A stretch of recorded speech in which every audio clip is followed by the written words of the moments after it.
Ang kwentong ito ay nangyari taong 1988. Ako, si Sergeant Marco Ramirez ng 14th Infantry Battalion. Bilang sundalo, marami na akong napagdaan ng operasyon mula sa bundok ng Samar hanggang sa mga liblib na sityo ng Mindanao. Pero may isang assignment na hanggang ngayon hindi ko pa rin malimutan. Hindi ko nababanggitin ang pangalan ng baryo bilang respeto sa mga taong nandoon at para maiwasan ang anumang gulo na posibleng magbalik. Kasama ko nga pala noon ang aking asawa na si Corporal Lira Ramirez. Kapwa sundalo, kapwa sanay sa hirap ng buhay. Pero higit sa lahat, siya ang babaeng kahit na anong lakas ko, hindi ko kayang tapatan sa tigas ng ulo. Matapang, palaban, at kung minsan ay mas matigas pa sa bakal kapag nakikipagtalo.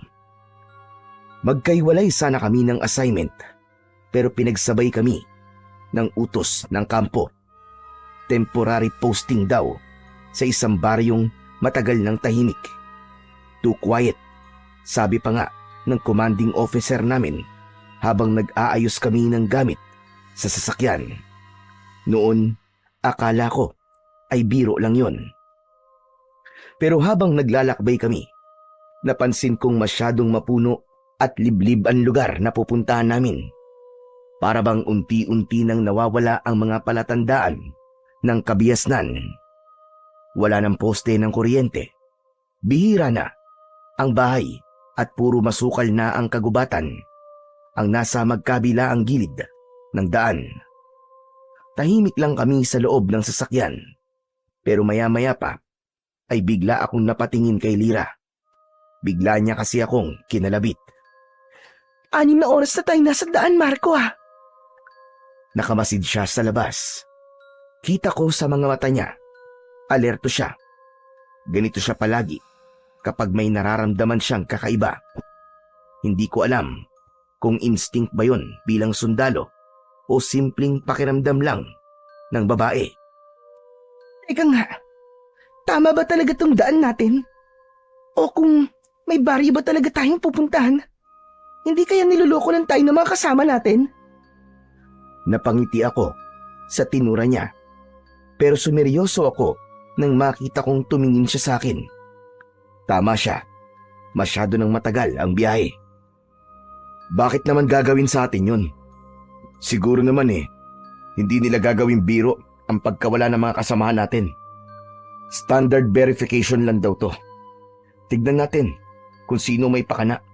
Kung mga rebelde ba o illegal logging activity. Ano? Illegal logging? Ano namang connect nun sa mga nawawalang tao? Saka bakit tayong dalawa lang ang ipinadala ngayon para mag-imbestiga, diba? Bakit nagtitipid na ba sila sa mga tao? Huwag ka na lang mag-isip ng kung ano-ano, Lira. Kaya siguro tayo lang ang pinadala. Ay, dahil hindi naman talaga delikado ang operasyon na gagawin natin. Magtanong-tanong na lang tayo sa mga residente kung anong alam nila. Yun lang, tapos pwede na tayong umuwi. Sana nga, ganun lang, Marco. Sana nga. Tumahimik ako at nag-concentrate sa aking pagmamaneho. Ilang sandali pa ay sumapit na kami sa paakyat na kalsadang puro liko. Napansin kong mas nakakatakot na ang daan. Pero binaliwala ko lang yon. Nagpatuloy ako sa pagdadrive. Hanggang sa wakas, sa dulo ng isang matarik na kurbada, nakita na namin ang isang lumang arko na halos gumuhuna dahil sa kalumaan. May mga bitak na at halos mahulog na ang kalahati ng sementong pundasyon. Pinilit kong basahin ang nakasulat dito kahit natatakpan na ng mga gumagapang na baging at lumot. Sa gitna ng kalumaan nito, halata pa rin naman ang mga letra. Tinapakan ko ang preno. Oh, nandito na tayo. Ito na yun? Sure ka ba? Bakit parang nakakatakot naman dito? Halos wala akong makitang tao ah. Pagkasabi nito ni Lyra, ay napatingin ako sa paligid. May mga bahay nga. Karamihan ay yari sa kahoy. May ilan pang may lumang disenyo ng kapis windows. Pero sarado ang mga bintana. At tama siya, parang walang mga tao. Isa pang bagay na lalong nagpatindig ng balahibo ko ay ang itsura ng paligid.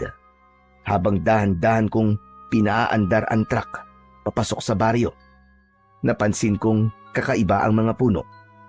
Wala ni isang buhay na mga dahon. Meron din kaming nadaanang isang maliit na kapilya. Sa unang tingin ay simpleng gusali lang yon. Pero nang makalapit kami, doon ko nakita ang tunay na itsura nito. Gumuho na ang kalahati ng pader at ang natitirang bahagi ay natabunan na ng damo at ugat ng mga halaman. Sa ibabaw ng gumuhong pader ay naroon ang nag-iisang buhay na puno. Isang balete na ang mga ugat ay bumalot na sa gumuhong kampanaryo nito. Marco, tignan mo yung pinto. Napatingin ako.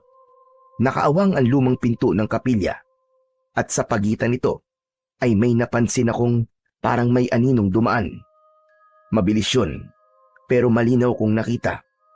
Hindi ko alam kung tao o hayop, pero kinilabutan ako.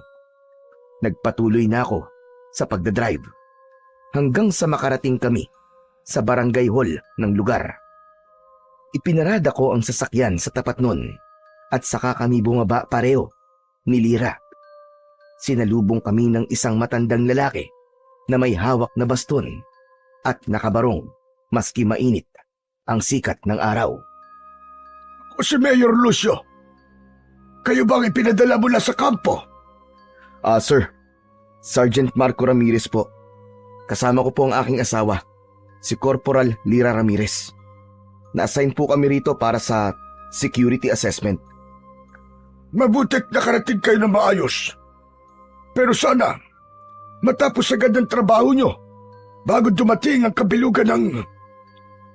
Tumigil sa pagsasalita si Mayor Lucio. Pero hindi ko kagad nakuha kung bakit. Napatingin ako sa kanya. Sa unang tingin, normal lang naman ang itsura niya. Medyo maitim ang balat, payat at mukhang hikain na matanda. Malayo ang aura niya sa mga mayor na nakilala na namin sa iba't ibang lugar. Parang ordinaryong mamamayan lang siya, maski nakabarong. Pero habang tumatagal ang tingin ko sa kanya, napansin kong may kakaibang takot na makikita sa mukha niya. Parang may gusto siyang sabihin, pero hindi niya masabi ng diretsyo. Tapos napansin kong tumingin siya sa langit. Sandali lang yon, bago ibinalik ang tingin sa amin at gumuhit ang isang pilit na ngiti. Sir, Mayor, ano po yung sinabi niyo? Kabilugan po ng buwan? Hindi siya sumagot kagad. Tumingin muna siya sa paligid. Parang sinigurado na walang nakikinig. Makinig kayo sa akin. Kapag sumapit ang gabi, huwag kayong lalabas sa loob ng tutulugan nyo. Huwag din kayong lalapit sa parte ng gubat na yan, kahit na ano pa ang marinig nyo. Nagkakaintindihan ba tayo? May banta po ba ng mga rebelde, Mayor? Umiling si Mayor Lucio. Kita ko pang napabuntong hininga siya. Mahaba at tumingin siyang sandali sa gubat. Baka sa mukha niya ang matinding pag-aalala. Hindi tao ang kalaban dito. Tumahimik kaming lahat. Walang kumibo. Tumingin si Lyra sa akin. Bagyang tumaas ang kilay. Tapos ay sa kanya ibinaling ang tingin sa matandang lalaki. Ho? Ano pong ibig niyo sabihin, Mayor? Ano po ba ang mga makakalaban natin dito?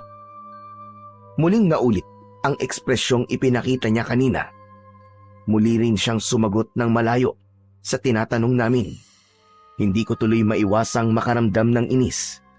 Pero dahil sundalo kami, pinakalma ko ang sarili ko.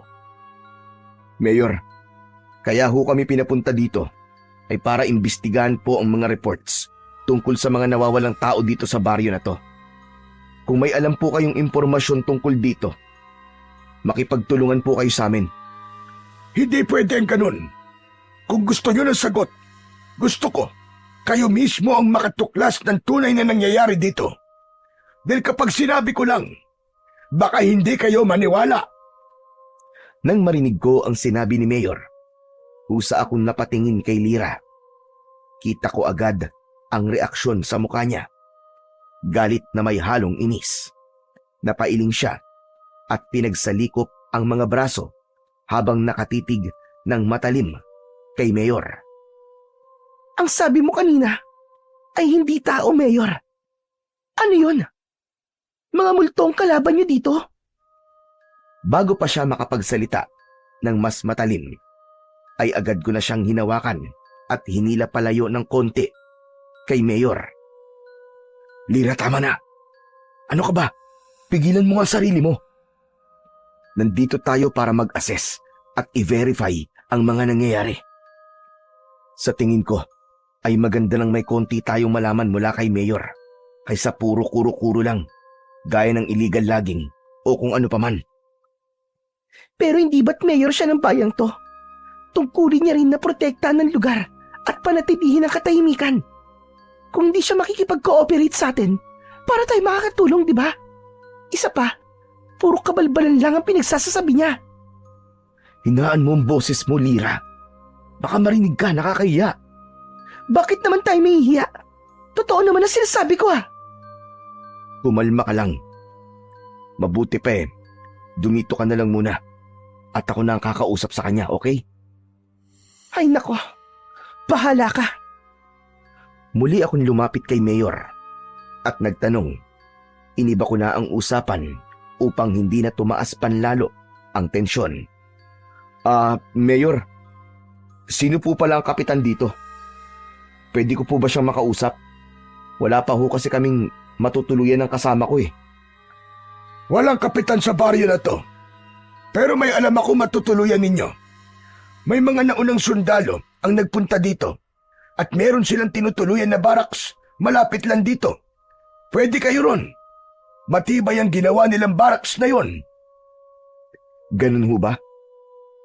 Ayos lang ba sa inyo yon? Oo naman po. Maraming salamat, Mayor. O sige, sundan niyo ako. Dadalhin ko kayo doon. Sinundan namin si Mayor Lucio habang sakay siya ng luma at maliit na kotse. Dinala niya kami sa isang lugar kung saan may nakatayungang mga barracks. 5 ito at nakatayo ng magkakatabi sa isang bakanting lote. Lumapit ako at napansin kong luma na ang mga gusali. Ang mga dingding ay yari sa kahoy at yero at may mga bahagi ng sira o butas. Ang bubong ay kalawangin na may ilang yero na halos matanggal na.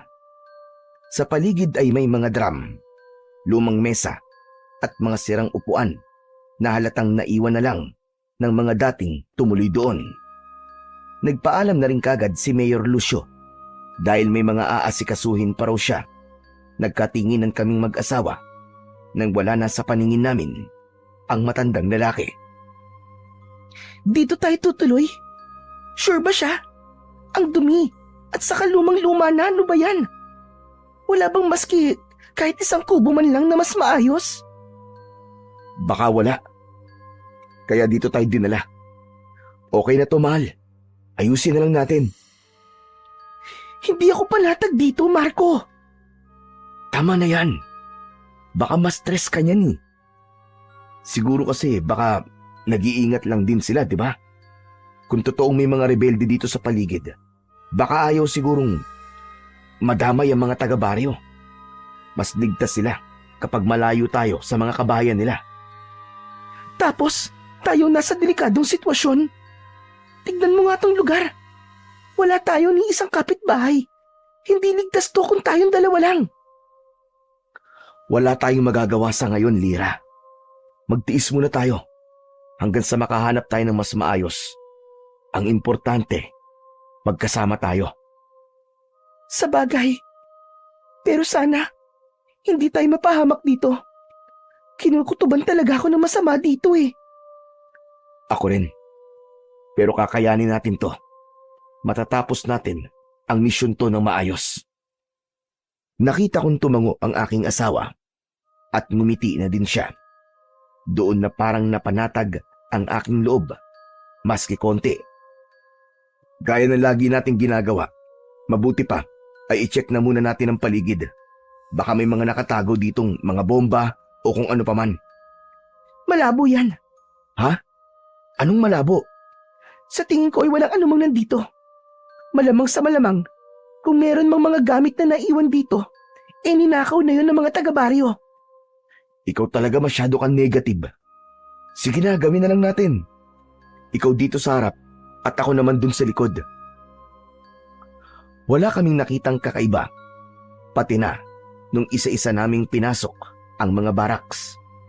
Pagpasok namin sa pinakahuling baraks, amoy alikabok at lumang kahoy ang agad na bumungad. Ang sahig ay may mga siwang at bawat tapakan namin ay lumalangit-ngit. Sa isang sulok ay may lumang kama na may kalawangin ng frame at manipis na kutsyon. Ito na ang pinakamaayos sa lahat ng ininspeksyon natin. Sa tingin mo, okay na rin to, no? Oo, pwede na rin.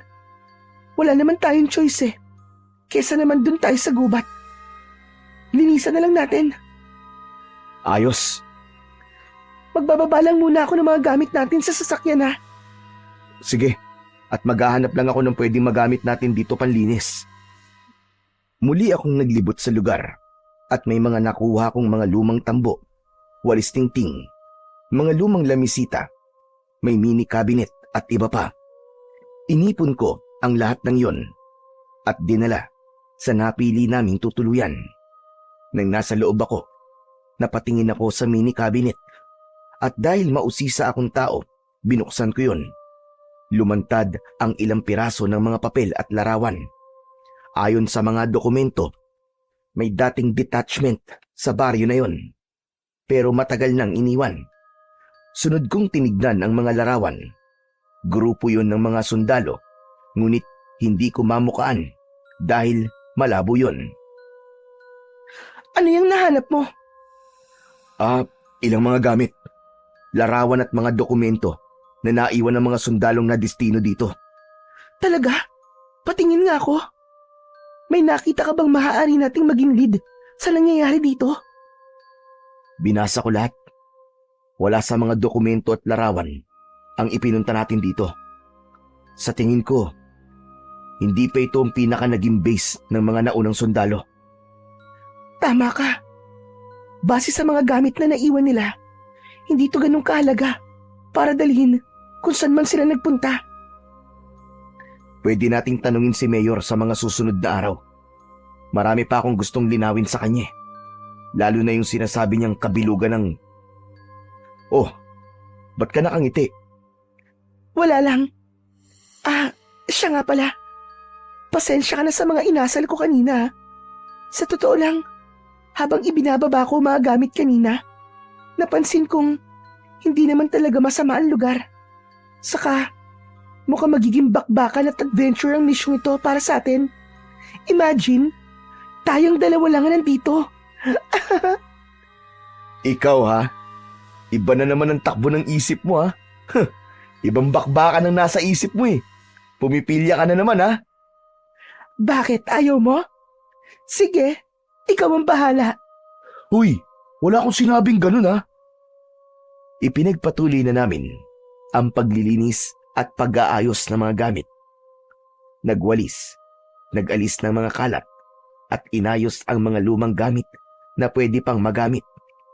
Tinanggal ko ang mga basag na bote at lata na nasa sahig. Samantalang silira naman ang nagpunas ng mga alikabok. Mabilis na lumipas ang oras. Unti-unti nang dumilim ang paligid nang di namin namamalayan. Nagsindi kami ng lampara na dala namin. Habang nag-aayos kami ng huling gamit, may biglang tunog kaming narinig. Mga kaluskos ng paa na naglalakad sa labas. Marco, naririnig mo ba yun? Tahimik akong tumango. Kinuha ko ang baril ko at maingat na lumabas. Pagbukas ko ng pinto, sinalubong ako ng malamig na hangin. Itinaas ko ng bagya ang baril at pinakiramdaman ko ang paligid. May kaluskus na naman akong narinig. Tumigil ako at inaninag ko kung ano ang meron. May tao ba dyan? May tao ba dyan? Walang sumagot. Pero sa dulo ng bakuran, nakita kong parang may gumalaw. Isang aninong hindi ko maaninag. Paglapit ko, biglang nawala. Hinanap ko pa siya sa paligid, pero wala na talaga. Inisip ko na lang na namalikmata lang ako ng mga oras na yon. Kaya naman pumasok na ako sa loob. Nakita ko si Lyra. Tahimik na nakaupo sa kama at naging kapansin-pansin ang kanyang pamumutla. Oh, okay ka lang ba? Ano nangyari sa'yo? Kinakabahan ako, Marco. Kanina kasi may kumatok dyan. Dyan oh, sa bintanang yan. Tinuro ni Lyra. Ang bintanang nakabukas na. Agad akong lumapit doon at sinilip ang labas. Wala akong makitang kakaiba bukod sa dilim ng kapaligiran. Kaya naman, isinara ko na uli ang bintana. Ano? Paanong may kumatok? Mahina lang, 3 beses. Pero nang buksan ko ang bintana, wala akong nakita. May naiwan lang sa sahig. Tignan mo nga kung ano yan. Dahan-dahan akong lumod at pinulot ang bagay na yon. Isang kuko, mahaba, magaspang at tila mula sa hayop. Amoy bulok din ito. Bigla akong napahawak ng maigpit sa aking baril. Baka sa mabangis na hayop nang galing to. Sinabi ko lang naman yon para hindi na masyadong matakot ang asawa ko. Pero alam kong hindi siya madaling makumbinsi. Hayop? Ano ka ba? May hayop ba na kumakatok sa bintana ng bahay? Baka may nagditrip lang sa atin na taga-baryo. Sus! Sa tingin mo, may mga ngas na gawin yun sa atin, ha? Kung sakali man na alam nilang nandito tayo. Malamang ay alam din nilang sundalo tayo. Armado tayo, Marco. Ano yun? Hindi sila natatakot sa baril? Hindi kaya totoo yung sinabi ni Mayor kanina? Naalala mo ba? Na hindi mga tao ang kalaban dito. Diyos ko, Marco. Kailangan natin siguraduhin kung totoo yun o hindi. Sa misyon na to, mukhang wala tayong dapat na pagkatiwalaan. Unang gabi pa lang natin, pero may ganito ng pangyayari. Mukhang may nananabutahe sa atin. Kailangan nating maging mapagmatsyag. Tama ka. Muli akong napatingin sa kuko na hawak ko. Inilapag ko yon sa lamesita. Muli kong binuksan ang bintana at pinagmasdan ko ang madilim na paligid. Wala akong nakita. Ilang minuto ay muli kong isinara ang bintana. Mabuti pa kumain na tayo. Ihahanda ko na ang pagkain natin para makapagpahinga na rin tayo. Yung baril mo wag mong aalisin sa tabi mo ha. Para kung sakali na may kalaban man, nakahanda tayo. Ako naman, ay hindi ko na rin tatanggalin sa katawan ko ang mga armas ko para lagi tayong handa ano man ang mangyari. Sige, mabuti pa nga. Ipinagpatuloy ni Lyra ang pag-aayos ng mga gamit, habang ako naman ay inilabas ko ang ilang dilata at tinapay na baon namin. Wala kaming dalang kalan, kaya't hindi na muna kami nagluto. Tahimik kaming kumain. Nang matapos kami, ay inayos na ni Lyra ang higaan. Ipwinesto ko ang baril sa gilid ng higaan. May mga dala kaming mga kumot, unan at banig, at di na muna namin ginamit ang lumang kutsyon. Sa sahig kami naglatag. Sana bukas ay magkaroon na tayo ng lead para makapagsimula na tayo ng maayos. Manalangin na lang tayo, Lyra. Matatapos natin to na maayos. Huwag kang mag-alala. Sige na, matulog ka na. Alam kong pagod ka na. Sige, ikaw rin matulog ka na. Tumango ako Pagkasabi niya nito ay sabay na kaming humiga. Tahimik ang buong paligid. Makalipas ang ilang minuto ay nakatulog na si Lira. Pero ako, nanatili akong gising. Hindi ako makatulog dahil sa pangamba. Patuloy akong nagbantay. Lumipas ang mga oras. Nang sandaling ipipikit ko na sana ang aking mga mata. Biglang nakarinig ako ng paglangit-ngit ng bintana. Nang lingunin ko ito, nakita kong nakabukas na ito ng konti. Anak ng... Papanong... Napakunot ang noo ko. Sigurado ko na isinara ko ang bintana na yung kanina at hindi ko naman binuksan ulit. Medyo nagduda pa ako kung namamalikmata lang ako. Pero nang mapansin kong medyo gumagalaw pa ito dahil sa hangin, kinilabutan ako. Bago ako bumangon, sandali kong tinignan si Lira. Maimbing na ang tulog nito. Ni hindi man lang gumagalaw, hindi ko na siya ginising, kaya dahan-dahan akong tumayo. Nilapitan ng bintana at isasara na sana. Pero bago ko mailapat yung pansara, bigla kong napansin na may dumaang anino sa labas. Parang tao, pero hindi. Mabilis lang yon. Ano ba yun? Sinulyapan ko si Lira. Natutulog pa din. At sa hindi inaasahan, biglang umihip ang malamig na simoy ng hangin. Kinilabutan ako. Kahit makapal ang suot ko, hindi ko maiwasan ang mapayakap sa aking sarili dahil sa sobrang lamig na nararamdaman ko. Napatanaw tuloy ako sa buwan. Hindi pa ganap ang kabilugan nito, ngunit may hatid na itong nakakatakot na aura at hindi na komportabling pagmasdan. Bigla akong napailing. Anong meron sa baryo na to? Bakit ganito? Pagkatapos kong mabulong ang mga salitang yon, napabuntong hininga ako. Isinara ko ulit ang bintana at tumiga. Pinilit kong ipikit ang mga mata ko, pero wala. Hindi talaga ako dalawin ng antok. Panay ang lingon ko sa pader, sa kisame, sa sahig, kahit saan. Para kasing may kunsinong biglang lalapit o susugod. Siguro, dala na rin ng pagiging sundalo ko.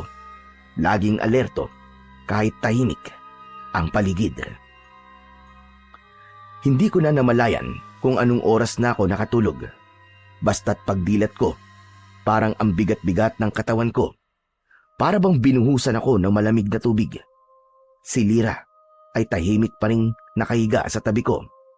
Maigpit ang pagkakayakap sa kumot, kahit hindi na ganun kalamig ang umaga. Gusto kong isipin na panaginip lang ang lahat ng nangyari kagabi. Ang anino, ang bintanang bumukas mag-isa. Pero hindi yun panaginip. Kasi pagbangon ko, nakita ko pa rin sa lamisita ang kuko. Mahaba, matulis, at kulay itim. Pinulot ko yun at nilagay ko sa isang maliit na supot. Gusto kong dalhin kay Mayor Lucio para makita niya mismo kung ano man yun. Nang magising na si Lira, agad kaming nag-ayos. Sinuot ang aming mga uniforme at isinukbit ang mga ekstrang baril, magasin at balisong.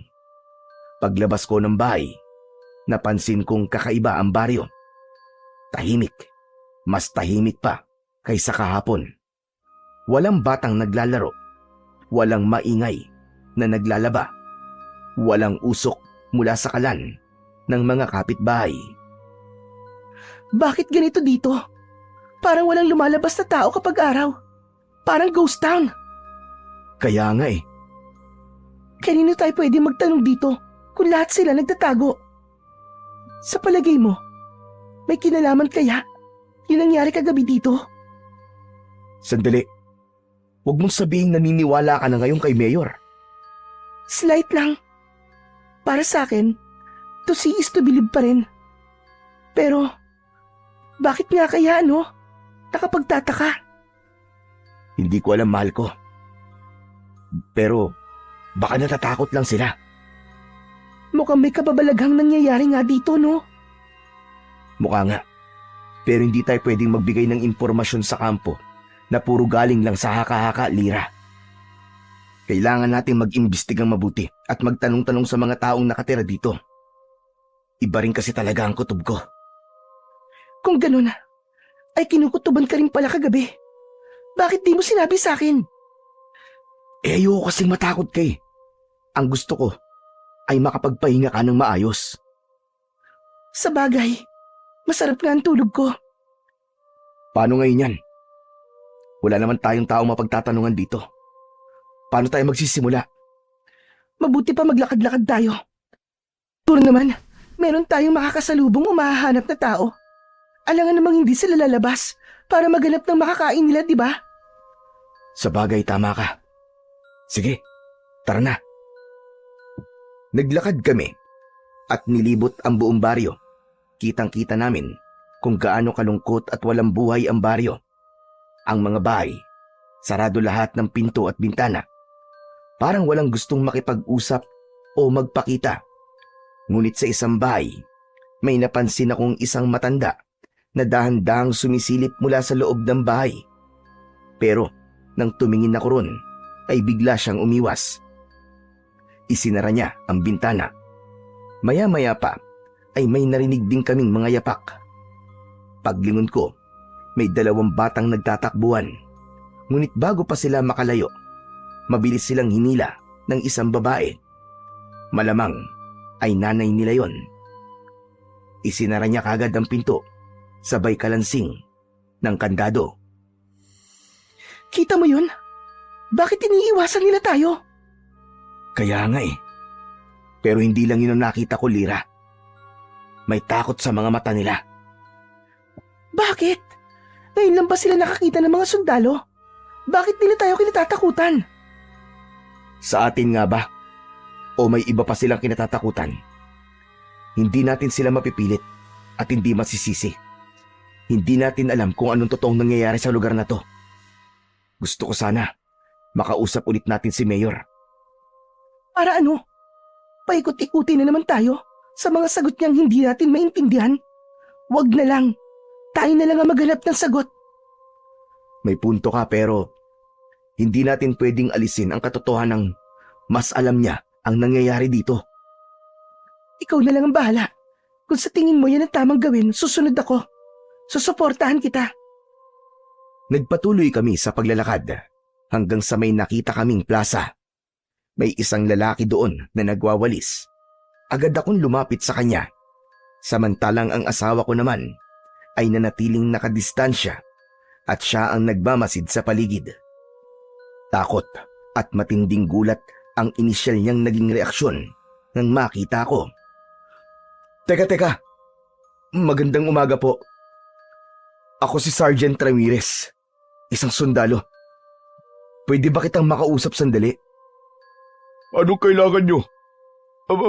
Bakit kayo nandito? Ipinadala kami dito para mag-imbestiga. Gusto naming malaman kung ano nangyayari sa sundalong ipinadala dito. 3 buwan nang nakakaraan. Baka may alam ka tungkol doon. Matutulungan mo ba kami? Sir, umalis na ho kayo. Huwag niyong sayangin ang buhay niyo dito. Umalis na kayo, sir. Ano? Sandali lang. Ano bang ibig mo sabihin? Hindi kayo dapat nandito. Lahat ng mga pumapasok dito ay hindi na nakakalabas ng buhay. Ano? Anong ibig mo sabihin? Teka, may alam ka ba? Wag ho ako ang tanungin niyo, sir. Kundi si Mayor. Si Mayor? Nakausap na namin siya eh. Pero wala siyang naging matinong sagot sa amin. Hindi na ako magtataka. Marahil ay natatakot din siya.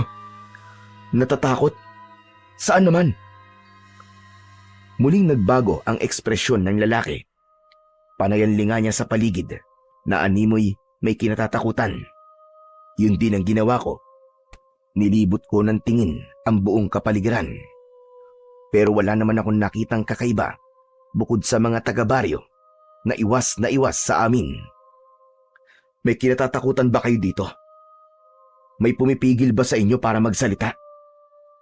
Wala po akong sasabihin anuman, kundi ang balaan kayo, sir. Umalis na lang ho kayo dito habang hindi pa huli ang lahat. Hinawakan ko siya sa balikat at naramdaman ko ang bahagya niyang pag-igtad. Batid kong may alam sila, pero pareho silang ayaw magsalita. Sabihin mo sa akin kung ano ba talaga ang nangyayari. Nandito kami para iligtas kayo kung sakali. Magsalita ka na, pakiusap. Sir, hindi ko pwedeng sabihin sa inyo ang buong detalye dahil baka may makarinig eh. Pero sir, ako na ho ang nakikiusap. Kung gusto niyo talagang makatulong sa amin, umalis na kayo, sir. Hindi ka dapat nandito. Dahil... Naputol ang pagsasalita ng lalaki nang biglang lumapit ang isang matandang babae. Hinatak niya ito palayo sa akin. Nag-iwan pa ito ng masamang tingin bago tumalikod at naglakad papalayo kasama ang lalaking kausap ko. Lumapit si Lira at nagtanong. Oh, ano nangyari? Bakit biglang umalis yung kausap mo? Hindi ko alam, Lira. Biglang inilayo nung matanda eh. Nakakainis. Oh, akala ko ba ako mababa ang pasensya? Mukhang nauubusan ka na rin ah. Nakakainis kasi.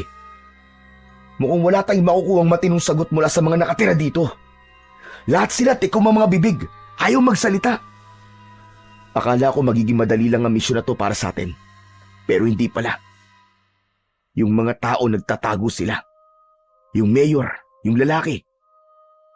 May alam sila, Lira. Pero parang may kinatatakutan sila na siyang pumipigil para magsalita sila. Ano bang nakuha mong impormasyon sa kanya? Wala. Ang sabi lang niya, hindi tayo dapat na nandito. Na umalis na tayo hanggat may oras pa. Sa palagay mo, yun ba talaga ang dapat nating gawin? Kilala mo ko, Lira. Hindi ako sumusuko sa kahit na anong assignment na ibinigay sa akin. Hindi ako papayag na uuwi tayong walang alam. Hindi, Lira. Hindi. Kung ganun, anong iniisip mong pwede nating gawin? Si Mayor. Kailangan natin siya ulit makausap. Siya lang ang makakasagot sa mga tanong natin. Halika, punta natin siya. Si Mayor? Pero nakausap na natin siya kahapon, di ba? Ayaw din niyang sumagot. Sa palagay mo ba magsasalita yun? Susubukan natin ulit. Magtiwala ka sa akin. Alam mo ba kung saan natin siya pupuntahan? Oo, alam ko. May nadaanan tayo kaninang malaking bahay. Tsak na sa kanya yun. Kasi nakita ko doon ang kotseng sinakyan niya kahapon. Naglakad na kami ni Lira papunta sa direksyon ng malaking bahay na nadaanan namin kanina. Habang papalapit kami, kinakabahan ako. Hindi ko alam kung bakit. Tahimik pa rin ang buong baryo. Ni aso, wala kaming narinig na tumahol. Pagdating namin sa harap ng malaking bahay, napansin ko kagad na bukas ang gate at nakaawang ang pintuan ng bahay. Madumi ang paligid. Nagkalat ang mga tuyong dahon na parang matagal nang hindi winawalis. Tahimik, walang ingay, kahit mula sa loob. Lumapit na kami sa pintuan. Tao po? Mayor? Mayor Lucio, tao po! Walang sumagot. Nagkatinginan kami ni Lira. Sigurado ka bang ito yun? Oo, yan nga ang kotse niyo. Ibig sabihin nandito siya. Pero bakit walang sumasagot? Susubukan ko ulit. Baka tulog pa ang matanda. Teka. Mayor Lucio! Ako po ito, si Ramirez. May kailangan lang po sana kaming itanong sa inyo. Subalit wala pa ring sumasagot. Dahan-dahan kong itinulak ang pinto. Maingay ang bisagra. Pumasok kami. Agad naming naamoy. Ang amoy ng insenso sa buong kabayan. Tapos ay bumungad sa amin ang isang maliit na altar. May kandilang nakasindi doon. Sabi sa'yo may tao dito eh. Pero bakit di kaya sumasagot? Hindi ko alam. Pero tignan mo, ayos din tong bahay niya. Makaluma. Parang ganito yung bahay ng lola ko nun. Hulaan ko. Relihiyoso si Mayor. Mukha nga.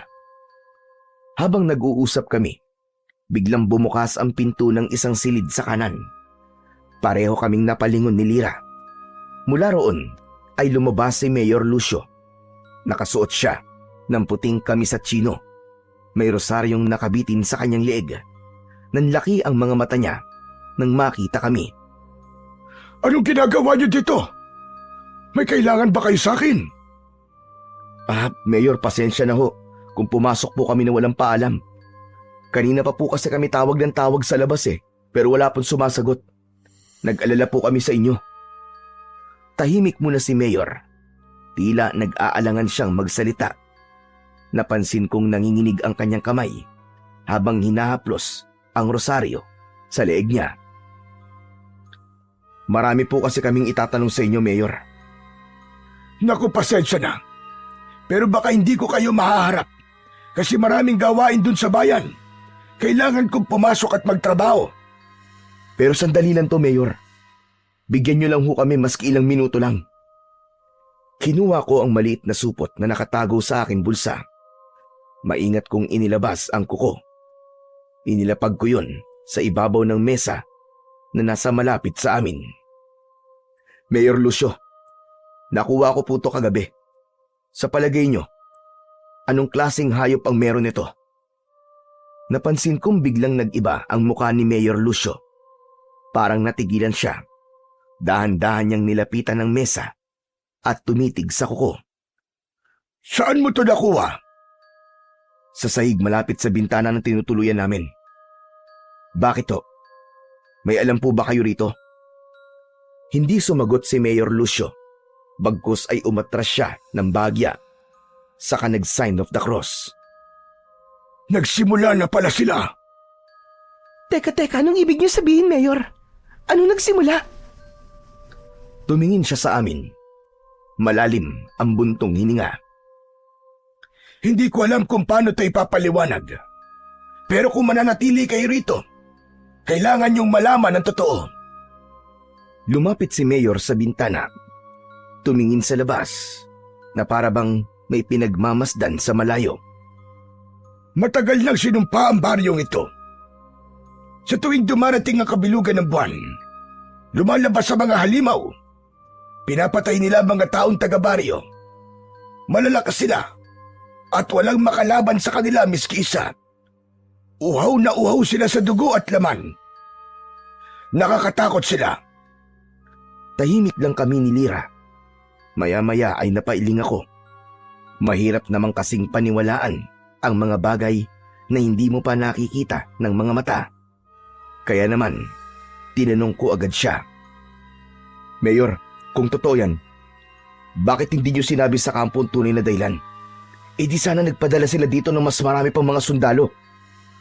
Wala naman silang magagawa Walang laban ang mga baril nyo sa mga demonyong yun. Saka kapag may nadidestino ng mga sundalo dito, nadadagdag lang sila sa mga nagiging kalaban namin. Ano ang ibig niyo sabihin? Paano niyo silang nagiging kalaban? Dahil nagiging aswang din sila. Kapag sumasapit ang bilog na buwan, isa sila sa mga sumasalakay sa amin. Isa sila sa pumapatay. Yun ang dahilan kung bakit takot ang mga tao sa sundalo. Kaya hindi nila kayo kinakausap. Kaya walang may gustong makipagtulungan sa inyo. Hindi. Paanong? Pwede mo namang alamin kung nagsasabi ako na totoo. Hintayin mong dumating ang bilog na buwan at malalaman mong nagsasabi ako na totoo. Pero kung ako sa'yo, umalis na kayo ng asawa mo.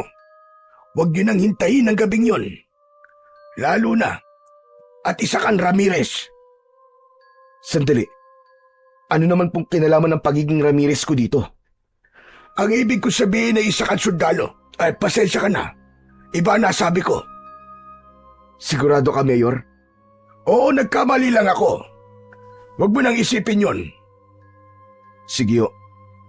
Kung totoo ang sinasabi nyo na may banta ng mga halimaw o aswang dito, bakit nandito pa rin ang mga tao? Bakit hindi pa kayo umaalis dito? Dahil hindi kami pwedeng umalis dito. Lahat ng naabutan ng sumpa sa baryong ito, walang kakayahang lisanin ng baryo. Pero ikaw, kaya mo? Hindi ba nakakapunta ka ng bayan? Aamin na ako. Ang totoo, hindi naman ako nakakalabas ng baryo. Sinabi ko lang na nagtatrabaho ko sa munisipyo kasi gusto ko na ding umiwas sa tanong. Natatakot din ako sa'yo sa totoo lang. Ano pong dapat niyong ikatakot sa akin? Tao ako. Hindi ako isang halimaw, Mayor. Sandaling natahimik si Mayor. Tila iniisip nito ang dapat na isasagot sa akin. Habang hinihintay siyang tumugon, hindi ko maiwasang mapatingin sa altar niya. Doon ko lang napansin, ang malaking ribulto ng Batang Santo ay kakaiba. Ang krus na hawak nito ay nakabaligtad. Bigla akong napalunok ng laway. Kilala ko ang ganong simbolo. Ibig sabihin nun, ang sumasamba doon ay kampon ng isang demonyo. Siguro nga tama ka, iyo. Pero nasisiguro ko, kapag hindi kayo umalis dito, magiging halimaw ka din. Sigurado ka? Eh bakit ikaw? Tao ka pa din naman Huwag mo akong pilosopuin. Basta ako binibigyan lang kita ng babala. Nasa sayo na yan, kung maniniwala ka o hindi. Mayor, hindi kami nagpunta rito para makipagtakutan o makipagbiruan. Ang kailangan namin ay sagot. Sabihin niyo na po sa amin ang totoo. Ano ba talaga ang nangyayari dito? Bakit hindi na nakakauwi ang mga tropa na pinapadala dito? May mga rebelde bang dumudukot sa kanila? Sabihin mo. Ngumisi si Mayor, pero hindi na muling nagsalita. Hinawakan ko ang asawa ko upang patigilin ito sa kanyang pagsasalita. Mayor Sigio, salamat po sa impormasyon na sinabi nyo. Mauuna na po kami. Tumango ang matanda. Bago kami umalis, ay muli kong nilingon ang kanyang altar. Sa pagkakataong yon, hindi na nakabaliktad ang hawak na krus ng Batang Santo. Napalunok akong muli ng laway. Muli akong nagpaalam sa matanda. Sige, dumaan lang po talaga kami para iwan po ang bagay na yan. Pagtutukoy ko sa kakaibang kuko na nakita namin kagabi. Nang damputin yun ni Mayor, naglakad na kami palapit sa pintuan. Aalis na kagad kayo. Gusto niyo bang magmerienda muna o mag-agahan? Salamat na lang po, Mayor. Aalis na po kami ni Lira. May pupuntahan pa po kami at mga dapat na ayusin. Hindi na ba talaga kayo aalis? Tumango ako at doon ko nakitang nawala na ng tuluyan ang pilit na ngiti ng matanda. Hinawakan ko ang kamay ni Lira at inakay siya palabas ng bahay na yon. Nang makalayo kami ng konti, ay saka pa lang kami parehas na nakahinga ng maluwag. Ano yun, Marco? Ano nangyari? Hindi ko maintindihan eh. Ang weird. Hindi ko rin alam, Lira. Pero ako man nagtataka rin. Alam mo bang may napansin akong kakaiba kanina? Ano yun? Agad kong ikinuwento ang mga nakita ko. Ang baligtad na krus sa ribulto na nasa altar ni Mayor. Nanlaki ang kanyang mga mata nang marinig yun. Anak ng putya. Mukhang may demonyo yata ang mayor na yun ah. Ano sa tingin mo? Aalis na ba tayo dito, Marco? Napaisip talaga ako sa tanong na yun ni Lira. Totoo naman, kung pagbabasihan mo lahat ng nakita at narinig namin dito sa baryo, pati na yung kilos ni Mayor na para bang may tinatago, dapat nga sigurong umalis na kami habang may oras pa. Pero ewan ko ba, habang iniisip ko yun, para bang may boses sa loob ng ulo ko na nagsasabing wag muna akong umalis at meron pa akong dapat na malaman. Napatingin ako kay Lira. Kita ko sa mukha niya ang pagod na may halong takot at inis. Gusto niya nang tapusin to, bumalik sa kampo at iwanan ang lahat ng kalokohang ito. Pero sa loob-loob ko, hindi pa ako kontento. May mali talaga. Hindi pa tayo aalis, Lira. Sigurado ka? Hindi mo ba talaga naiisip na baka delikado talaga dito? Dadalawa lang tayo dito, Marco. Kakayanin ba natin? Hindi naman to gere. Para kailanganin ng madaming sundalo, Lira. Ang kailangan lang natin ay malaman ang katotohanan. Kailangan nating matapos ang misyon na to. Kailangan nating malaman kung yung mga aswang ba na sinasabi ni Mayor ang totoong dahilan kung bakit missing in action ang kaibigan kong si Ortega at ang mga kasama niya. At kung bakit natulad ang grupo nila sa naunang ipinadalang sundalo dito. Yung misyon na tinakasan ng tatay mo? Tama ka, Lira. Gusto kong alamin kung ano yung hindi niya masabi sa akin noon. Biglang bumalik sa isip ko ang mga kwento ng tatay ko tungkol sa liblib na baryong yon sa Negros. Ayon sa kanya, ipinagbubuntis pa lang ako ng nanay ko nang umalis siya para madestino rito. Ang naaalala ko sa mga kwento niya, tumakas siya at iniwan ang mga kasama niya. Wala raw siyang ibang nasa isip noon kundi ang asawa niyang buntis at ang anak na malapit ng isilang. Iniwan niya ang kanyang mga kabaro sa gitna ng misyon. Lumaki akong nakikita siyang palaging malungkot. Palagi bang parang may dinadala. Madalas kong maririnig siyang bumubulong ng pagsisisi na sana raw hindi siya tumakas, na sana raw ay hinarap niya ang misyon hanggang dulo. Hanggang sa kinamatayan na lang niya ang pagsisisi. Makalipas ang mga taon. Samantala, nang nasa serbisyo na ako, natuklasan ko ang tungkol sa misyon na yon. Wala palang nakakalam na nakauwing buhay ang tatay ko. Mula kasi nang nanggaling siya sa baryong ito, hindi na siya nagpakita sa kanilang kampo. Hindi na siya bumalik sa serbisyo. Kaya nga, nang mapag-usapan ang tungkol sa misyong yon, lingid sa kaalaman ni Lira, ay nagboluntaryo ako na kami na ang sasabak sa misyon. Gusto kong malaman ang sagot kung bakit naging ganun ang tatay ko. Anong plano mo ngayon, Marco? Dito lang muna tayo. Hindi tayo aalis sa lugar na to hanggat walang sagot sa mga tanong natin. Sigurado ka na ba talaga dyan? Maski alam mo lang delikado para sa ating dalawa. Araw-araw naman tayo nalalagay sa peligro eh. Walang pinagkaiba yun dito. Tahimik lang si Lira. Kita kong napapailing siya at pinisil ang sinturon niya kung saan nakasabit ang baril. Alam mo bang parang sa pelikula yung sinasabi mo? Sa ganyang mga eksena, laging yung matigas ang ulo ang unang napapahamak. Napangiti ako nang marinig ang sinabi niyang yon. Hinawakan ko siya ng marahan sa pisngi. Kung parang pelikula nga ito, huwag kang mag-alala kasi makakaligtas tayo. Tayo ang bida eh. Ay nako, bahala ka nga. Pero pag may nangyari sa ating masama, ikaw talaga ang sisisihin ko ha. Oo na. Ako na ang sisihin mo kapag may masamang nangyari sa atin. Pero Lira, bigyan mo ko maski 2 o 3 araw pa. Kapag walang progress sa investigation natin, saka tayo umalis. Pero sa susunod na gabi, kabilugan na ng buwan, Marco. Nakita ko sa kalendaryo. Kung totoo ang sinabi ni Mayor, baka nga hindi na tayo makalabas dito ng buhay. Hindi natin malalaman ang sagot kung aalis tayo kagad. Saka, pakiramdam ko talaga ay dapat may gawin tayo, Lira. Yung mga tao naaawa ko sa kanila. Hindi natin sila pwedeng talikuran. Kailangan natin silang mapalaya sa takot na nararamdaman nila. Ikaw ang bahala, Marco. Kung ano man ang desisyon mo, dun ako. Pero pag-isipan mo dito, Marco. May oras pa tayo.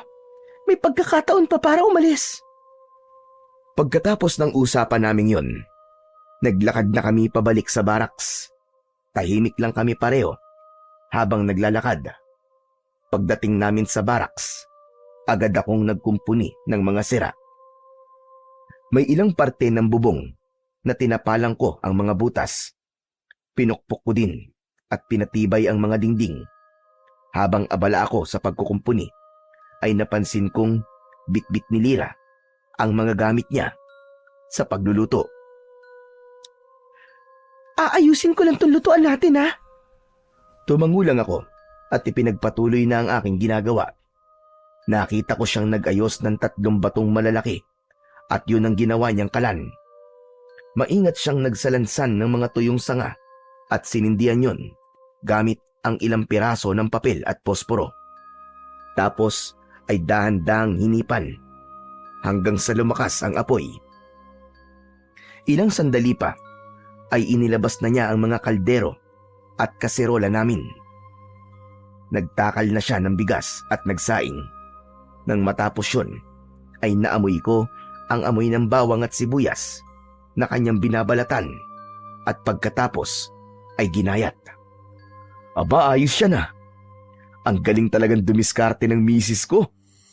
Siyempre, mas mahirap kalabanin ng gutom kaysa sa aswang, ano? Natawa na lang ako sa sinabi niya. Pagkalipas ng halos 1 oras, ay inihanda na ni Lyra ang lutong pagkain. Ginisang sardinas na may itlog ang ulam namin. Halika na, kumain na tayo. Wow, ang bango ah! Saka mukhang masarap. Naglagay siya ng kanin sa plato. Sabay nilagyan niya ng ulam. Tahimik kaming kumain. Nang matapos kaming kumain, inayos na ni Lyra ang mga pinagkainan. Ako naman, binuhusan ko ng tubig ang apoy para mapatay ito. Nang mapatingin ako sa gubat, parang may nakita akong kumikidlat mula sa malayo. Naku, mukhang uulan yata. Kaya nga eh. Mabuti at naayos mo na ang bubong. Siguro naman, hindi tayo mababasa ng ulan. Hindi yan. Tinapalan kong maigi. Samantala, nang malapit ng lumubog ang araw, pumasok na kami sa loob ng barracks. Agad na hinarap ni Lyra ang baril niya at inabala ang sarili sa paglilinis nito. Napansin kong nanginginig ang mga kamay niya. Marahil ay nag-aalala siya dahil magdidilim na naman. Matulog na tayo, mahal ko. Maaga tayong mag-iikot bukas eh. Tumangulang siya at ipinagpatuloy ang kanyang ginagawa. Ako naman ay nahiga na. Tahimik sa labas. Ilang minuto pa, may narinig kaming mga kaluskos sa labas. Parang may naglalakad. Dahan-dahan akong bumangon. Napahawak ako sa baril ko. Tapos ay biglang may kumatok. 3 beses. Sino yan? Walang sumagot. Huminga ako ng malalim. Muli akong nagtanong kung sino siya, pero tahimik pa rin. Hindi ako natatakot sa'yo kung sino ka man. Huwag kang ganyan. Kundi malilintikan ka talaga sa akin. Hindi ako nagbibiro. Marco, tulungan mo ako. Bigla kaming natigilan ni Lyra. Kilala namin ang boses na yon. Bigla akong kinabahan nang mapagtantong boses ngayon ni Ortega, ang kaibigan kong kasama sa ipinadalang mga sundalo noon. Agad akong tumayo at tinungo ang pinto. Bubuksan ko na sana yon, pero biglang sumigaw si Lyra. Marco, wag! Napatigil ako. Paglingon ko, nakaturo si Lyra sa ilalim ng pinto habang hawak rin ang kanyang baril. Sa siwang, may tumutulong likido. Maitim, malapot at amoy bakal. Hindi ako maaaring magkamali. Dugo yun. Sumigaw si Lyra at hinila ako palayo. Napaatras ako habang marahas na yumayanig ang pinto. Kasunod ang boses ni Ortega na ngayoy paus na paus. Ramirez! Ramirez, sundin mo ang utos ko! Ramirez! Sinenyasan ako ni Lyra na lumayo sa pinto. Pagkatapos nun, ay biglang may kumalabog. Sinipa niya ang pintuan. Maya-maya pa, ay narinig na naming kumalas na ang bisagra. Gusto ko sanang iputok na ang baril ko. Pero nagdalawang isip ako. Kung si Sergeant Ortega nga ang nasa labas, hindi ko kayang saktan siya. Ilang segundo ay unti-unting bumukas ang pintuan. Pero bago pa namin makita kung sino o ano ang papasok, hinila na ako ni Lyra papunta sa bintana. Marco! Talon! Wala na akong nagawa. Tumalon kami palabas at mabilis na tumakbo palayo. Teka lang! Bakit ba tayo tumatakbo? Bakit di natin siya harapin? Delikado, Marco! Hindi tayo handa sa ganong klase ng kalaban! Pero, Wala nang pero! Kailangan natin makahanap na matataguan! Nagpatuloy kami sa aming pagtakbo. Napadpad kami sa kung saan. Hindi na namin alam hanggang sa may nakita kaming mga kubo. Mabilis kong kinuha ang maliit na flashlight na nasa aking bewang at inilawan ang mga yon. Isang lumang kubo ang agad na nakaagaw ng aking pansin. Sa paligid kasi nito ay may mga nakakalat na baril at mga magasin. tignan mo, Lyra. Mukhang may tumirang sundalo dito. Mukha nga. Pero, nasan sila? Hindi ko alam. Tara, tignan natin. Pagpasok namin sa loob ng kubo, nakita namin na magulo at makalat ang mga gamit na naroon. May mga natuyo ding dugo sa sahig, parang hinila palabas. Ano kayang nangyari dito? Dahan-dahan kong inilawan ang bawat sulok at may mga nakita kaming mga bakas ng kalmot. Doon namin napatunayan ni Lyra na hindi nga tao ang naging kalaban ng mga sundalo doon. May nakita kaming logbook. Agad na binuklat yun ni Lyra at ang huling entry na nakasulat doon ay galing kay Ortega. Mga nilalang ng dilim ang kalaban nila, Marco. Tignan mo. Nakasulat dito na may mga naging kalaban silang mga aswang. Hindi. Kung ganun, ay totoo ang sinasabi ni Mayor. Hindi pwede to, Marco. Hindi pwede to. Hindi pwede. Huminahon ka, Lyra. Hindi ngayon ang panahon para paghinaan ka ng loob. Kailangan mo maging kalmado. Kailangan mo maging malakas. Kasama mo ako, mahal ko. Malalampasan natin to. Pero Marco, kinakabahan ako. Paano tayo lalaban kung sakaling sumugod sila dito? Hindi ganito ang gusto kong kamatayan. Huwag kang mag-isip ng kung ano-ano. Bukas na bukas, aalis na tayo dito, pangako yan. Niyakap ko si Lyra. Naramdaman ko ang panginginig ng kanyang laman. Ramdam ko ang takot na hindi ko pa nakita sa kanya dati. Pinisil ko ang likod niya. Pilit na binibigyan siya ng lakas na kailangan niya. Ilang sandali pa, bigla akong natigilan nang may mailawan ng aking flashlight sa ibabaw ng isang lamesa. Tignan mo. May kakaibang libro sa mesa.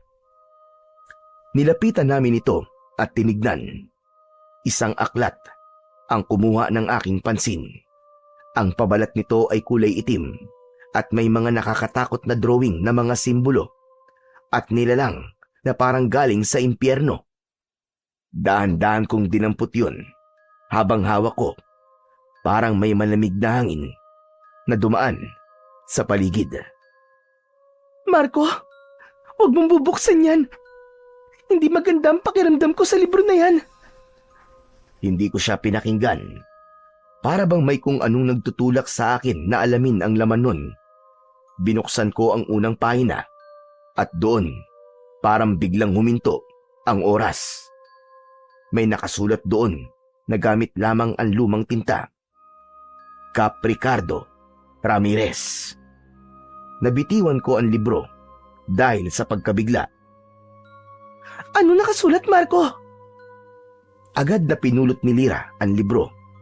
Binuklat niya ang mga pahina at hindi na binasa ang nasa harapan. Kung hindi ako nagkakamali, libro ito ng mga ritual. Nakasulat sa wikang Latin. Nakakita na ako ng ganito dati. At ang sabi ng lola ko, masama raw ang ganitong klaseng aklat. Mga alagad ng dilim daw ang nagmamay-ari nito. Hindi ako nakasagot kagad kay Lyra. Napaupo ako sa sahig.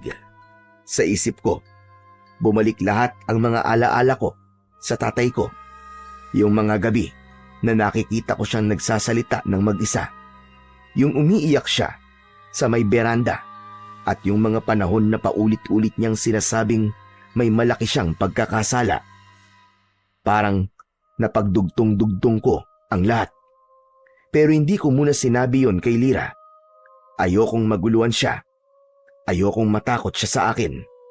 Inagaw ko ang libro sa kanya at itinapon ko yon sa isang sulok. Tama ka.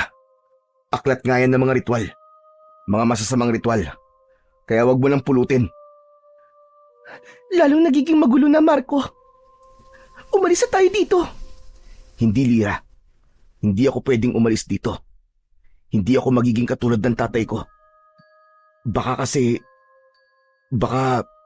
Basta. Kailangan nating iligtas ang baryong to. Yan ang misyon natin, Lira. At kailangan natin tapusin to. Kahit kamatayan pa ang maging kapalit. Nang palabas na kami ng kubo, ay biglang lumitaw sa di kalayuan ang isang nilalang na nakasuot ng pangsundalo. Inilawan ko siya ng dala kong flashlight at nagulat ako sa aking nakita. Sergeant Ortega? Mabilis kaming lumabas ni Lira sa kubo. Muli sana kaming tatakbo pero humarang siya sa daraanan namin. Doon ko nakita ng malapitan ng itsura niya. Maputla na ang kanyang balat. Namumula ang kanyang mga mata at bawat paghinga niya ay may lumalabas na singaw ng usok. Mabaho din ang kanyang amoy. Ramirez! At sa isang iglap, bigla siyang tumalon palapit sa amin. Mabilis, parang kidlat. Itinaas ko kagad ang aking baril at pinaputukan siya ng 3 beses. Tumama lahat, pero imbis na matumba, ngumiti lang siya. Hindi niya ininda ang sugat. Hindi mo ako mapapatay, Ramirez. Bagkus ay gagawin kitang katulad ko. Agad siyang tumalon papunta sa akin. Natumba ako habang siya naman ay nakadagan sa akin. Lira! Sinigawan ko ang asawa ko. Natulala kasi siya dahil sa pagkabigla. Nang tila magising siya, agad siyang nagpaputok. Ngunit hindi yun ininda ng halimaw na yun. Bagkus ay itinaas nito ang kanyang mga kamay na may matutulis na mga kuko. Nanlaban ako. Ginamit ko ang aking lahat ng lakas para makatakas sa kanya. Pero mahirap. Sobrang lakas niya.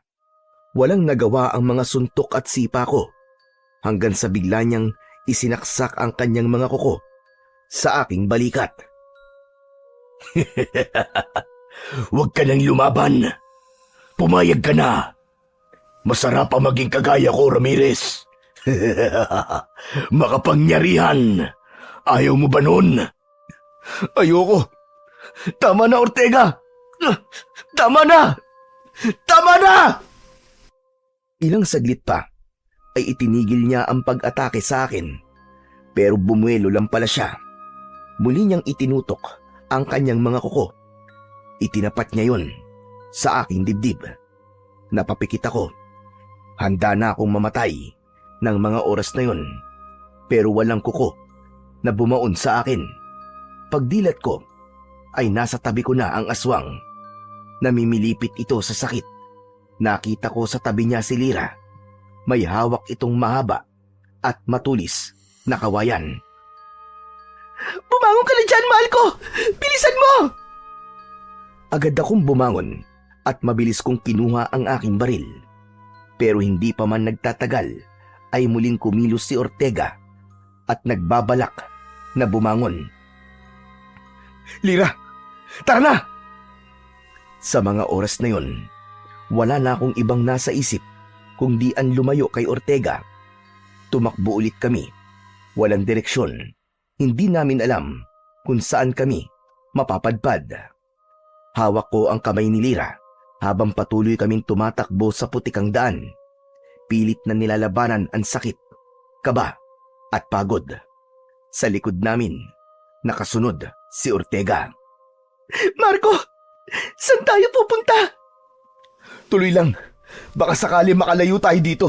O di kaya ay makapunta tayo sa kalsada. Kailangan nating humingi ng tulong.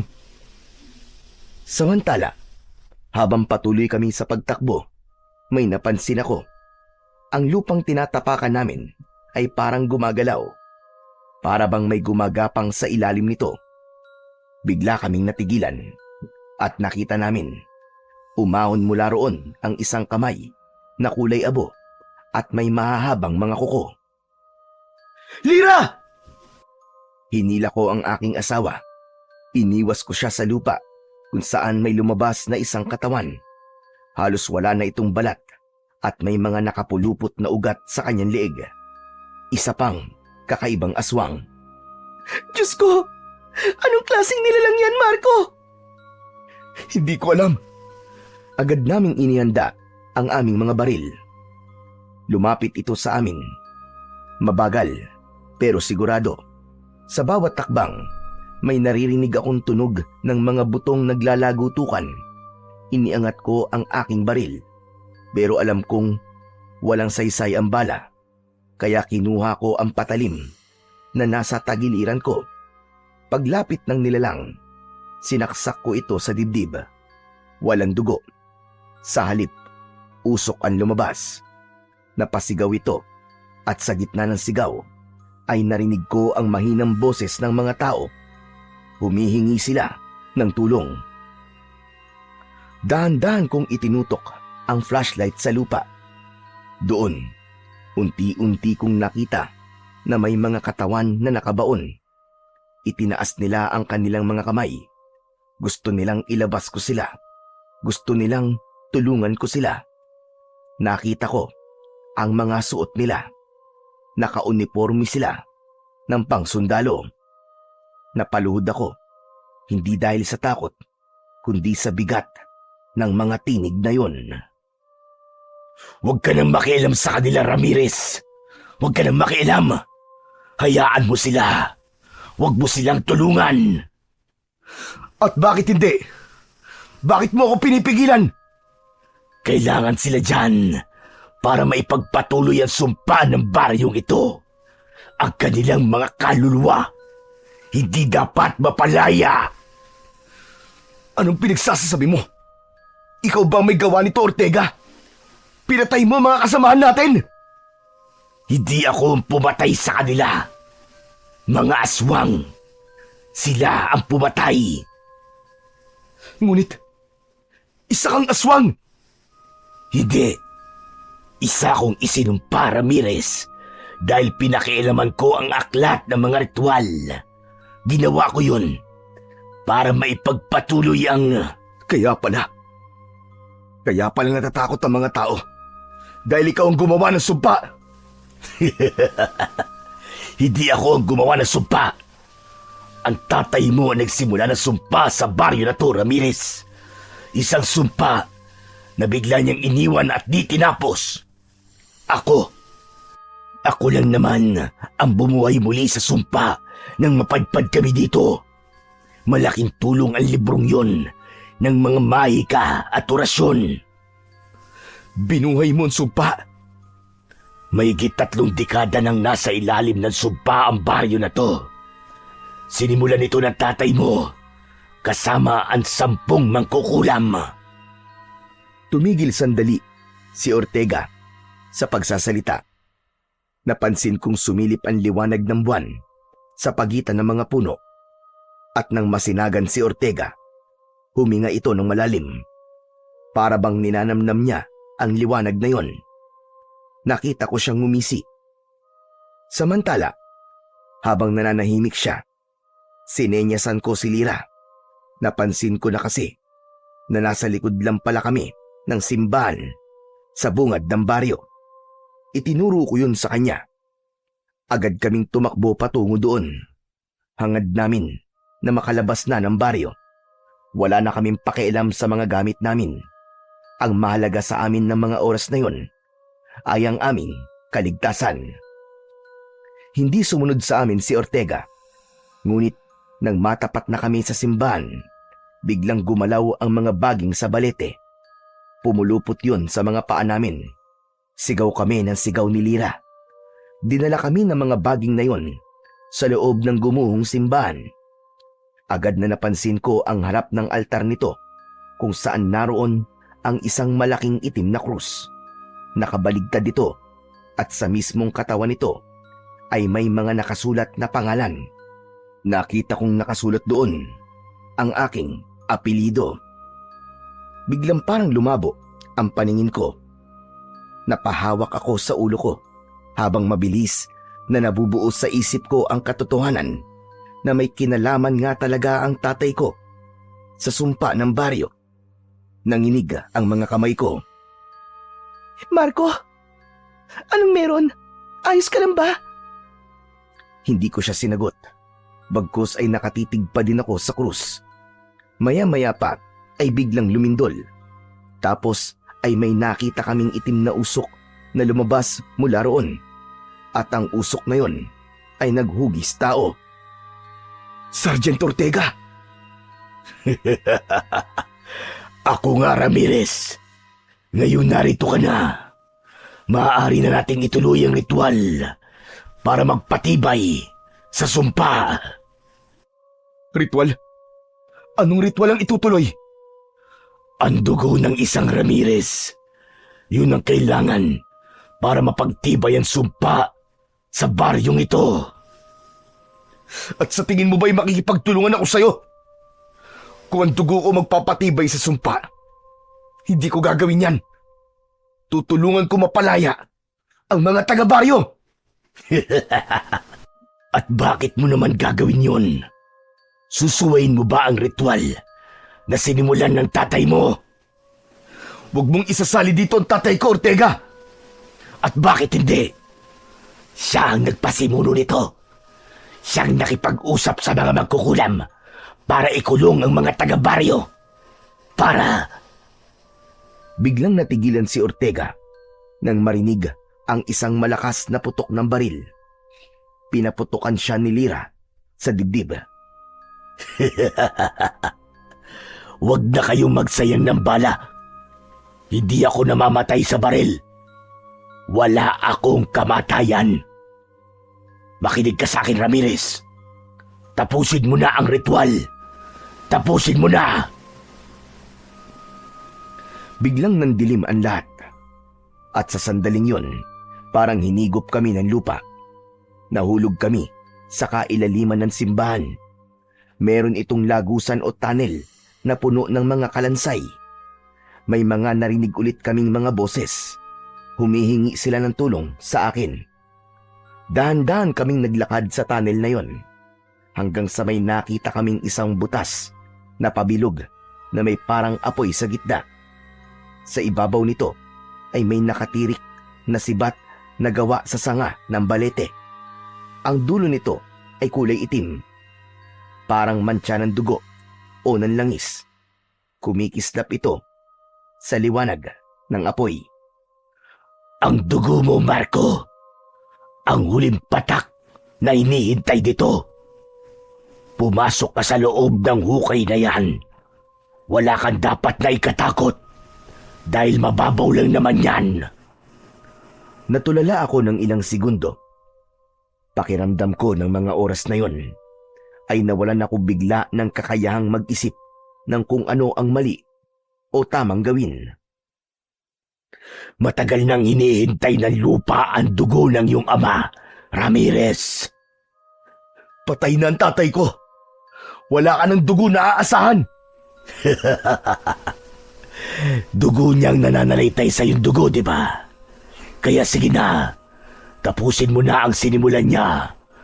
Ang dugo niya ang kailangang maging alpha at omega. Ang simula at ang wakas. Hindi. Hindi ako papayag. Hindi ako makikinig sa'yo, Ortega. Sabi ko na nga, be. Matigas ang ulo mo. Kaya kailangan talaga na gawin kitang kauri ko para mabilis kang sumunod. At hindi mo yung magagawa. At hindi ko rin gagawin ang gusto mo. Hindi mo ako alipin. Talaga? Bakit hindi mo ba nararamdaman na kusa nang kumikilos ang iyong itim na dugo? Bigla ako napatingin sa aking mga sugat. Tumutulo ang dugo mula roon. May ilang patak na tumulo na sa lupa. Napansin kong kulay itim ang dugo. Maya-maya pa ay may narinig akong mga sumisigaw.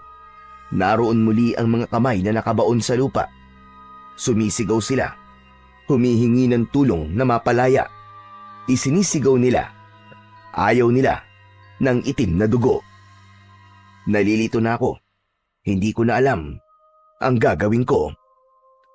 Huwag ka nang magdalawang isip, Ramirez. Nakatakda nang mangyari ito. Kailangan mong tapusin ang misyong iniwan ng tatay mo. Kaya sige na, umanib ka na sa akin. Diligan mo ng itim na dugo ang lupa. Manahimik ka! Tulad mo rin ako noon, Marco. Ayoko naman talagang gawin to. Pero kailangan. Makinig ka sa akin. Magtiwala ka sa ginawa ng tatay mo. Maniwala ka sa kanya.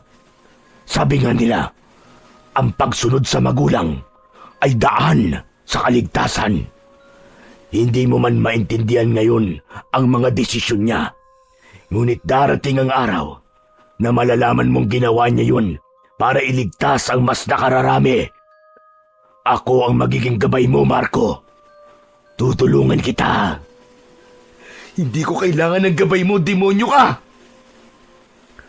Pagkasabi ko nun, ay mabilis akong kumilos. Lumipat ako sa mababaw na hukay na yun at mabilis na kinuha ang sibat. Laking pagtataka ko na kahit nasa ibabaw ito ng apoy, ay hindi man lang ako napaso. Nang makuha ko yun, ay naramdaman namin ang mahinang pagyanig ng lupa. Sa paligid ay gumalaw ang mga kalansay. Napaatras si Ortega at napasigaw. Anong ginawa mo? Anong ginagawa mo, Ramirez? Pero hindi na ako nagpatinag. Ramdam kong ito na ang tamang oras. Kung dugo ko kailangan ng lupa, ibibigay ko. Pero hindi para sa inyo!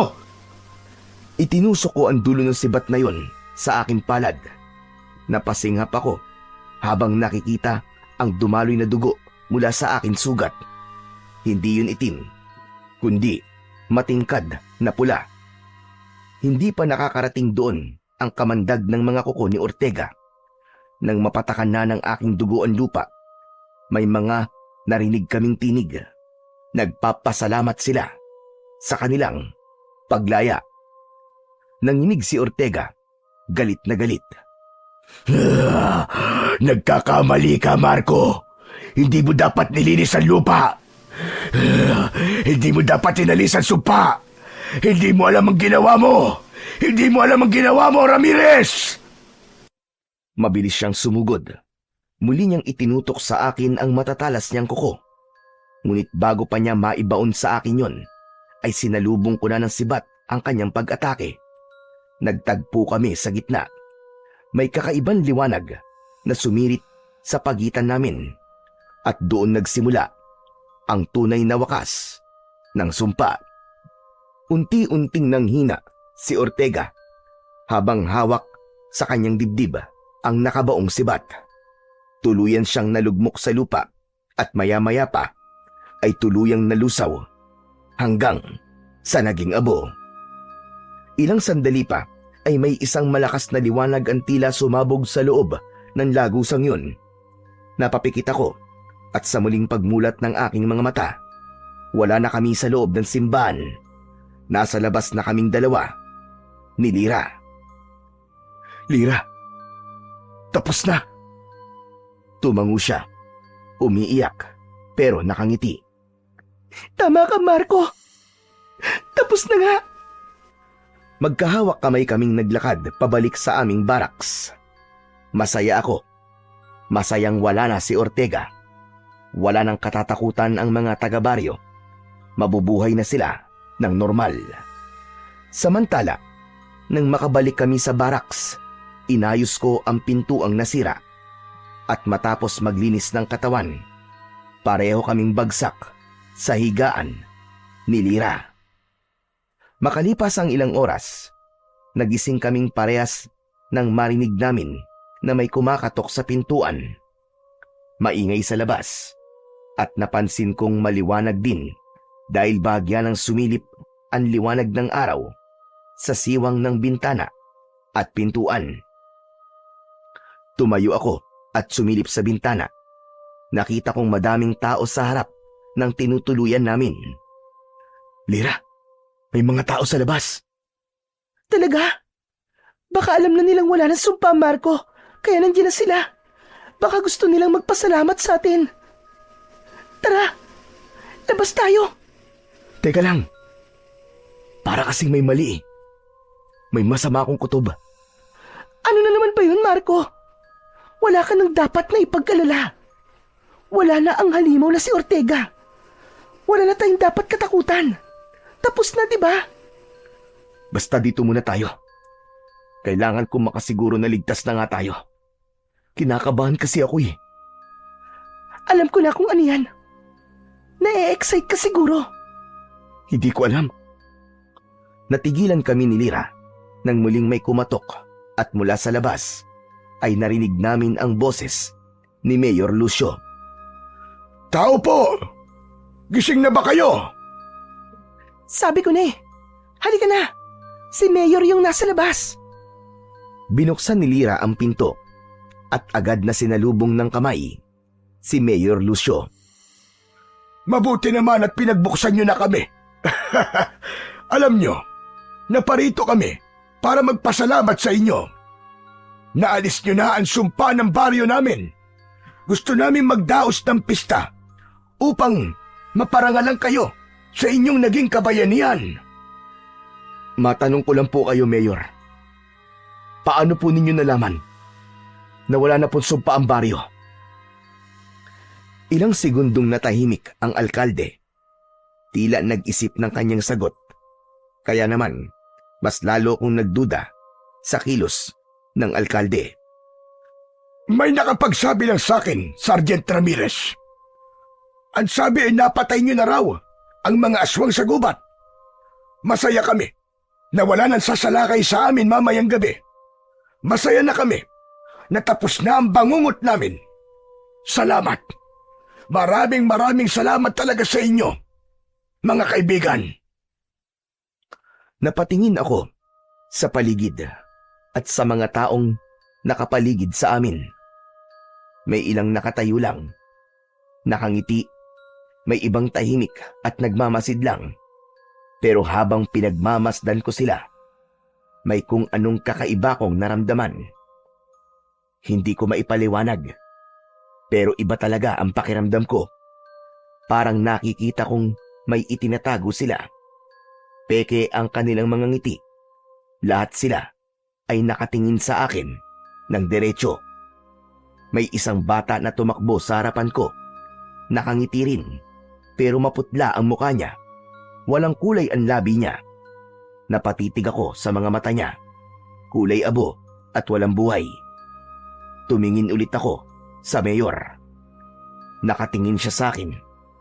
Nakangiti rin. Pero ang mga mata, parehong ganun. Walang kislap. Walang buhay. Biglang lumapit sa akin si Lira. Halatang nag-aalala. Marco, ayos ka lang ba? Para ka natulala eh. Ha? Oo, ayos lang ako. Parang bigla lang ako nahilo. Hinawakan niya ang braso ko at marahang pinisil. Para bang pinapakalma ko. Muli kong itinuon ang tingin ko sa mga tao. Napakunot ang noo ko. Kanina lang, mapuputla sila. Parang mga bangkay na naglalakad. Pero ngayon, normal na ulit sa paningin ko. Parang walang nangyari. Parang ako lang ang nakakita kanina ng kakaiba. Lira, maglalakad-lakad lang muna ako ha. Babalik din ako agad.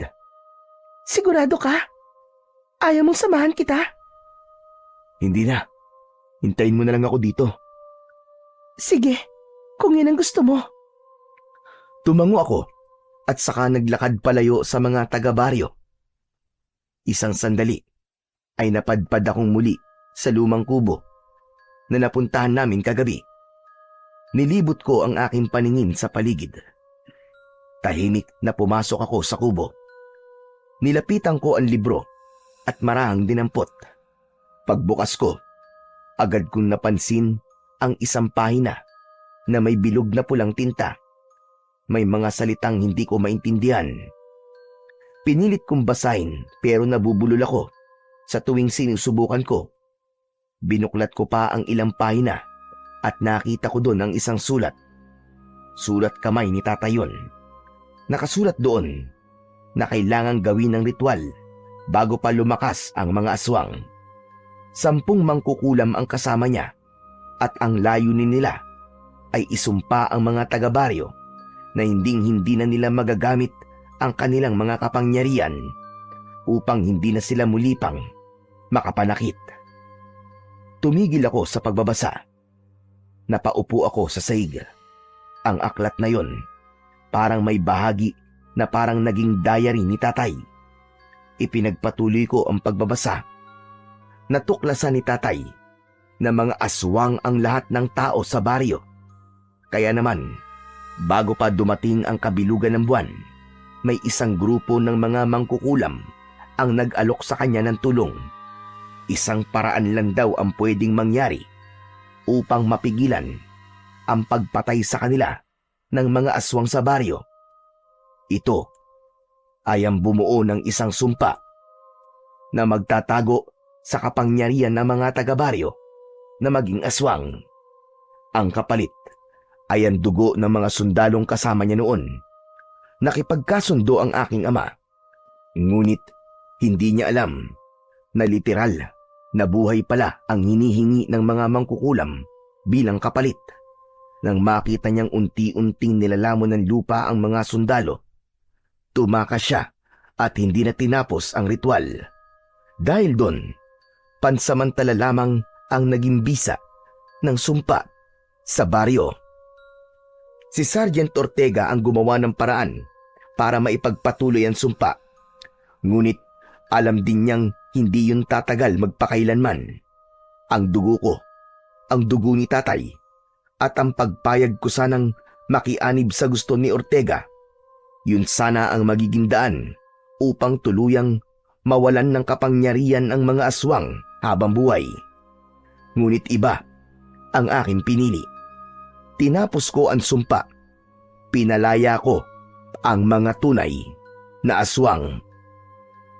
Hindi maaari ito. Nagkamali ako ng pasya. Anak ng putya. Tama si Ortega. Hindi ko alam ang aking ginagawa.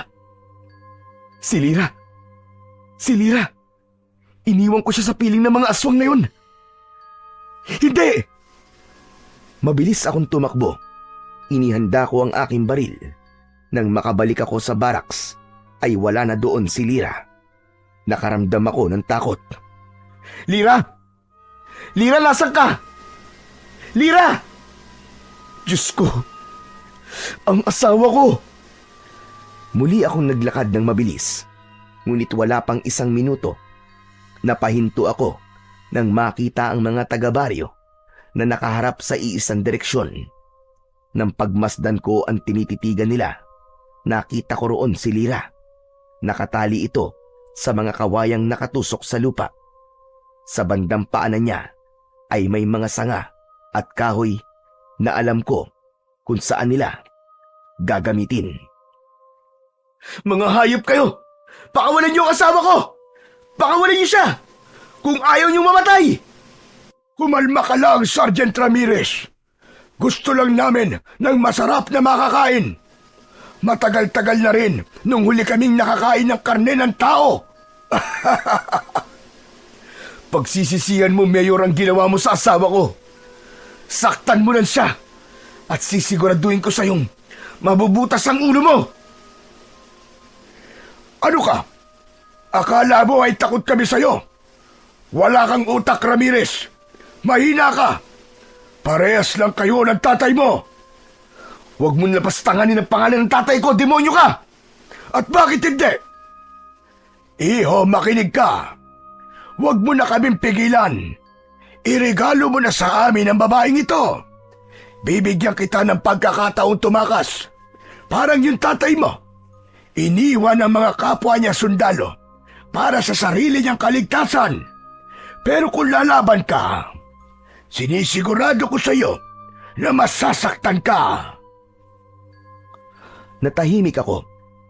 Wala akong ibang magawa ng oras na yon, kundi ang titigan ang matanda. Nagsisisi ako. Naloko ako. Hinayaan kong bumalik ang dilim sa baryong ito. Naunawaan ko na hindi lahat ng sumpa ay masama. Tama ang tatay ko. Tama si Ortega. Sandali! Nagbago na pala ang isip ko. Mga kasama, hulihin at patayin din ang taong yan! Nanlaki ang mga mata ko. Nandahan-dahang biglang nagbago ang anyo ng mga tao. Lumaki ang mga ngipin nila hanggang sa naging matulis na pangil. May ilan na tumubo pa ng dagdag na hanay sa gilid ng bibig. Humaba din ang kanilang mga kuko at ang balat nila ay naging kulay abo. Hindi lang yon, kumikilos din sila ng hindi normal. Mababaho sila, parang amoy ng bulok na karne. Halos sabay-sabay silang lumusob papunta sa akin. Wala akong magawa kundi ang iangat ang hawak kong Armalite at sunod-sunod silang pinaputukan. Marami agad ang bumagsak sa lupa. Napaatras ako, ngunit sa pagkakataong yon ay hindi na ako tatakbo. Kailangan kong mailigtas ang asawa ko. Pinaulanan ko ng bala ang mga aswang. Marami agad ang natumba. Mga diablong buwang kayo lahat! Uubusin ko kayo! Muli akong nagpaputok. Halos ubusin ko na ang bala ng magasin ko. Pero hindi sapat ang sandatang dala ko. Paubos na ang bala ko, pero ang mga aswang, bumabangon sila. Hindi sila namamatay sa bala ko. Unti-unti silang nakalapit. Pero bago pa nila ako tuluyang mahawakan at mapatay, kinuha ko ang isa ko pang baril at itinutok yon sa aking sintido. Marco! Marco, anong ginagawa mo? Patawarin mo ako, mahal ko. Pero hanggang dito na lang siguro ang laban natin. Mas mabuting mamatay ako sa bala kaysa sa kamay ng mga aswang na to. Mahal na mahal kita, Lira. Paalam. Ipinikit ko na ang aking mga mata at nakahanda na sana ako sa aking kamatayan. Pero natigilan ako nang may marinig akong mga sigaw. Pagmulat ng aking mga mata ay nakita kong pumasok sa bulwagan ang isang grupo ng mga tao. Mukha silang mga taga-bundok. Mukhang may tribong kinabibilangan dahil sa uri at paraan ng kanilang pananamit. Maiitim din ang kanilang mga kulay. May mga dala silang mga sandata, mga matutulis na kawayan, mga latigo at itak. Isang matandang lalaki ang tumayo sa gitna nila. May suot itong isang gintong medalyon sa kanyang leeg. Nagalit si Mayor Lucio sa kanilang pakikialam. Mga lapastagan! Bakit kayo nakikialam? Matagal na namin alaman tungkol sa inyo. At matagal na din kami nagmamanman. Nandito kami para ipagtanggol ang mga inosente. Hindi namin naayaan na muli kayong maghari sa lugar na ito, Lucio. Sumigaw si Mayor Lucio. Galit na galit, pero hindi natinag ang matanda. Wala sino bang masamang nilalang ang makakalabas dito ng buhay.